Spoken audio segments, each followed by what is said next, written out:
Over the past year, the left has been in a constant temper tantrum after Donald Trump was elected. Instead of these leftists accepting the election results, they have fallen off the deep end looking for ways to impeach him. These lunatic liberals have tried everything from the fake Russian collusion to calling Trump a racist and a bigot. You would think that after every one of their pathetic attempts to oust the president failed, they would give up, but that is far from the case. In a seemingly last-ditch effort to create more chaos in the country, the left has devised a plan to remove Trump, and if we are not careful, it could happen. Over the past few weeks, we have witnessed an influx of sexual assault allegations coming out against politicians on either side of the aisle. Roy Moore, the Republican candidate for Alabama Senate, was hit with sexual assault allegations stemming from 40 years ago.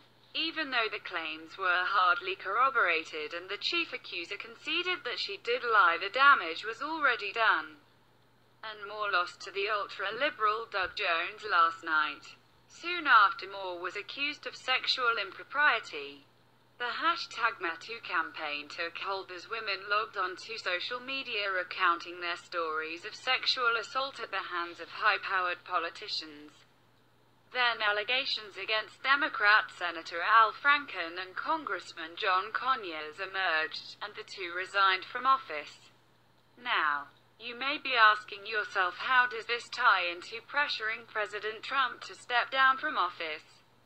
Well, the answer is quite simple. If the left can get enough women to come forward accusing President Trump of sexual assault, they can do their best to force him to resign from office. Here is more from Great American Politics.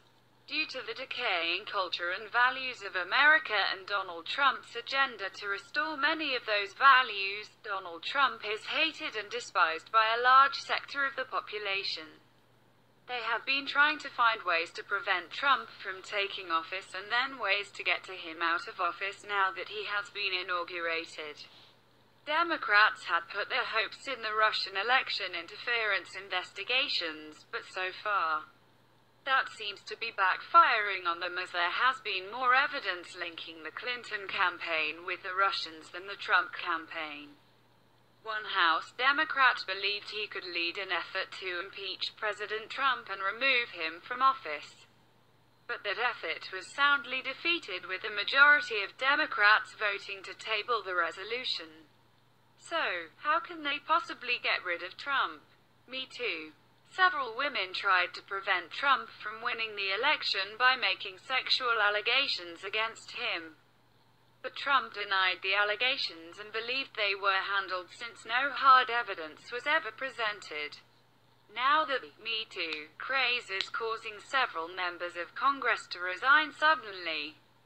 Over a dozen women have banded together to make sexual allegations against Trump, and immediately, some Democrats in Congress began calling for Trump to resign. Trump has responded by saying that the allegations are not true, they're fake news, and he denies all of the allegations. So, who will Congress believe, Trump or his accusers? If Trump is guilty, then Democrats need to be reminded how they vehemently defended Bill Clinton and refused to vote him out of office during his impeachment hearing. I'm not condoning the behavior, but right now, Trump is the best thing that could happen to America, and we need him in the Oval Office. After years of silence, these women should not be given a platform to destroy someone based on what political office these men are for now, and that goes across the board. If these are the tactics that the left are going to use to silence their opposition, you can bet they will use them harder in 2018 and, of course, in 2020 with the next presidential election. Make no mistake, folks, this is a war we are in, and it is now the time to fight back against these tactics so we can say goodbye to the United States.